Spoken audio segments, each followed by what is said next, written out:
Hey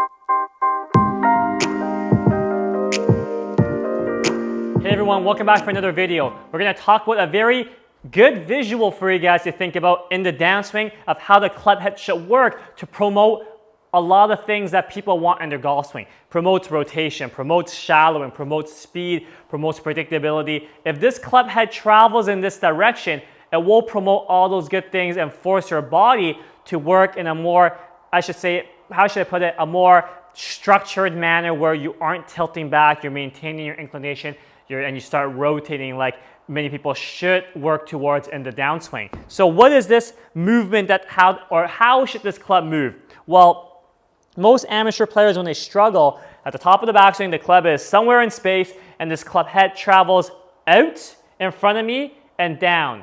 It travels this way. We never want this club head to travel out in front of us in the downswing for most amateur players. We want this club head to travel in the opposite direction. This is behind, this is in front. At the top of the backswing, we want this club head to travel back and down, so the club head feels like it comes from behind my right shoe as we rotate. The more back and down the club gets, the more rotation I'm forced to do to bring the club back into the ball, but that squares up the club face very easily. If I get the club head going this way, I'm not going to rotate because my face is already so shut. I'm forced to then tilt back and early extend and do funny stuff. We don't want that to happen.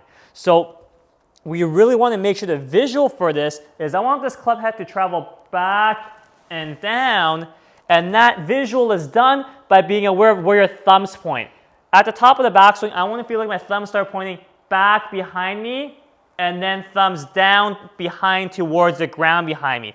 Getting the thumbs pointing down gets this club head lowering. We don't want to just get the club head going back by doing this. The club might be going back and down, but this is very unrealistic. You're never going to get back to the ball like this because you're holding onto your wrist angles. We have to release this wrist angle to get that width back, that straight line back from the lead shoulder to the hands to the club. So all we do is turn that straight line into the ball and things should work out. So what you have to think about is to get this club head traveling back and down without straightening that trail arm, you got to think, point the thumbs back and down, and you can see how square the club face gets as you keep rotating into the ball. So let's try. I'm assuming you have a decent backswing. I'm going to point my thumbs back and down to get this club head traveling back and down as we rotate, and that should allow us to get really shallow shaft early in the downswing, which could benefit most amateur players, and that should help us come more from the inside with a more square club face, which would also promote, which would also benefit a lot of amateur golfers. So let's try one more time. That one didn't pick up for some reason.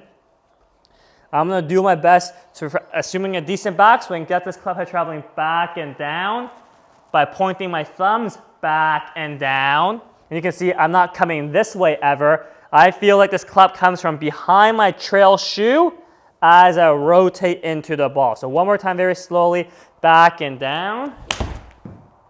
And I'm able to hit a little right to left push draw because I'm coming from the inside with a pretty predictable club face. The face is not more open than the path. But that's another story for another day. So in this video, we talk about a great visual for you and a great intent for you guys to get this club head traveling back and down to promote more good things than bad. You trying to go back and down with the club head in the downswing will be more beneficial than trying to do the club head going in front of you in the downswing. So hope that helps. Any questions, leave it in the comments below and we'll catch you guys next time. Thanks for watching, everybody.